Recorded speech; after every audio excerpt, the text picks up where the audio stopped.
નમસ્કાર દર્શક મિત્રો, આજે અમે એક વિસ્તારની અંદર ગઢડા વિસ્તારની અંદર આપણા એક પ્રગતિશીલ ખેડૂત છે અને તે ખેડૂત છે એ આપણી નેટસપ કંપનીની બાયોફિટ રેન્જનો ઉપયોગ પોતાના ડુંગળીના પાકની અંદર કરેલો છે. તો આજે આપણે તેમની મુલાકાત માટે આવ્યા છે. તો ખેડૂત પણ અહીંયા હાજર છે, તો આપણે થોડુંક એમને મુખેથી સાંભળીએ. શું નામ ભાઈ તમારું? મહેશભાઈ જીણાભાઈ ડાભી. ઓકે મહેશભાઈ, આપણું ગામ કયું છે? આ હરમડિયા ગીર અને આપણો ગઢડા તાલુકો લાગે.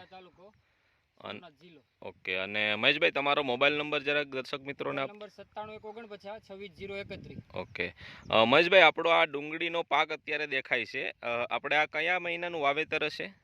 આ 8મા મહિનાની 12 તારીખે વાવેલું છે. મતલબ આપણું સીઝન વગરનું કહેવાય ને અત્યારે.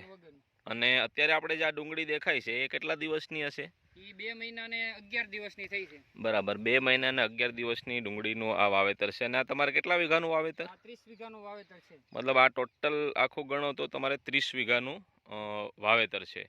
અને મહેશભાઈ, આપણો જે આ ડુંગળીનો પાક દેખાય છે તેમાં આપણે આ નેટસપ કંપનીની આપણી જે પ્રોડક્ટ છે, તમે તે કઈ કઈ પ્રોડક્ટનો ઉપયોગ કર્યો છે? આ 2-3 વર્ષથી હું વાપરું છું. એનપીકે છે, સ્ટીમરીઝ છે, ઓકે. બાયો 99 આ સ્ટીમરીઝ અને બાયો 99 તમારા હાથમાં જે પ્રોડક્ટ દેખાય છે એનો તમે છંટકાવ માટે ઉપયોગ કરો છો? કરેલો છે. બિયારણમાં પટ પણ મારેલું છે. ઓકે, પટ આપીને તમે એનો સ્પ્રે પણ. આના કેટલા સ્પ્રે થયા છે અત્યારે? આના 2 સ્પ્રે કરી નાખેલા છે. ઓકે, અને જે આપણા એનપીકે ને સેટ આપણી જે પ્રોડક્ટ આવે છે આનો છંટકાવ કરેલો છે. એનપીકે પીએચ સાથે એકવાર પાઈ દીધું છે ને હજી એકવાર પાવાનું છે. ઓકે, એકવાર આપ્યું છે અને એકવાર હજી તમારે પાવાનું છે. અને આપણી જે રેપઅપ પ્રોડક્ટ દેખાય છે એનો તમે એકવાર સ્પ્રે કર્યો છે.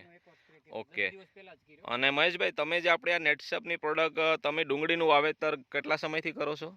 છેલ્લા 3 વર્ષથી. 3 વર્ષથી. અને તમે આ 3 વર્ષથી આપણે બાયોફિટ પ્રોડક્ટનો ઉપયોગ કરો છો.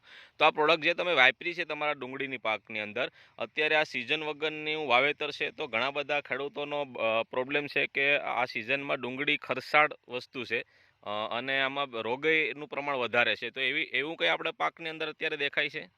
આમાં અત્યારે મારા ખેતરમાં બાફીઓ પણ નથી. ઓકે. અને ડુંગળી પણ બહુ સારી છે. અને બીજી દવા 3 વર્ષ પહેલા જ્યારે હું ડુંગળીનું વાવેતર કરતો ને એમાં અત્યારે આમાં ખર્ચમાં મને 40% જેવો ફેર છે. મતલબ 40% ખર્ચાની અંદર તમને ફાયદો છે. અને મહેશભાઈ, ઉત્પાદનની અંદર તમારે 3 વર્ષથી તમે કરો છો, તો ઉત્પાદનમાં કેવું રહી છે? આઉટ સિઝનની અંદર મારો ડુંગળીમાં 300-350 મણનો ઉતારો લઉં છું. શું વાત કરો છો? અને મતલબ વીઘા દીઠ આપણો ખર્ચો છે તો ખર્ચાની અંદર પણ તમને ફરક દેખાય છે, બરાબર? અને આનાથી જે ક્વોલિટી અને બંધારણ છે એ કેવું તમને દર વર્ષે લાગે છે? મારો માલ મોવા યાર્ડમાં જાય એટલે બધા કરતા મારી ડુંગળીનો ઊંચો ભાવ હોય. બરાબર. આ વર્ષે પણ મારે 300 ની ઉપર ભાવ હતા. એક આદી કરી મહેશભાઈ, તમે જરા ખેંચીને બતાવો ને દર્શક મિત્રોને. આજે આપણે 2 મહિના અને 10 દિવસનો આપણો આ પાક થયો છે. તો અત્યારે જે તમે કહો છો કે આમાં કોઈ રોગનું પ્રમાણ નથી, બાકી શરમો અને બાફિયા જોઈ શકો છો. અત્યારે 2 મહિનાના 8 દિવસની ડુંગળી થઈ છે. ઓકે, એકદમ કાળાશ પડતી ને ગાંઠે બંધાઈ ગઈ છે. ઓકે. અને તમે આ શરૂઆતથી આપણી પ્રોડક્ટનો ઉપયોગ કર્યો છે. તો મહેશભાઈ, આપણા વિસ્તારના ઘણા બધા ખેડૂત મિત્રો એવા છે કે જેને આપણે આ બાયોફિટ પ્રોડક્ટ વિશે વાત કરીએ, તો તમે ખેડૂત મિત્રોને શું કહેવા માંગો છો? ખેડૂત મિત્રોને એ જ કહો, તમે ધીરે ધીરે કરતા બધી રાસાયણિક ખેતી મૂકો, ઓર્ગોનિક તરફ વળો. અને કોઈ બી નેટસપ કંપની કે ગમે તે ઓર્ગોનિક અને પ્રાકૃતિક ખેતી કરો. એમ રાસાયણિક ખાતર બંધ કરો, રાસાયણિક દવાઓ બંધ કરો બધી.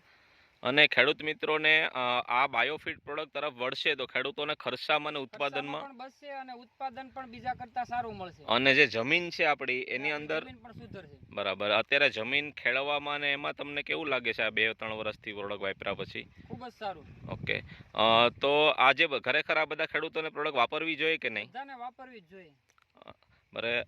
ધન્યવાદ મહેશભાઈ કે તમે જે આટલી સરસ માહિતી અમારા દર્શક મિત્રોને આપી છે. અને તમે જે આજે ઉપયોગ કરો છો એનું પરિણામ આજે તમે 30-32 વીઘાની અંદર કન્ટિન્યુ લવ છો, બરાબર? તો થેન્ક યુ સો મચ.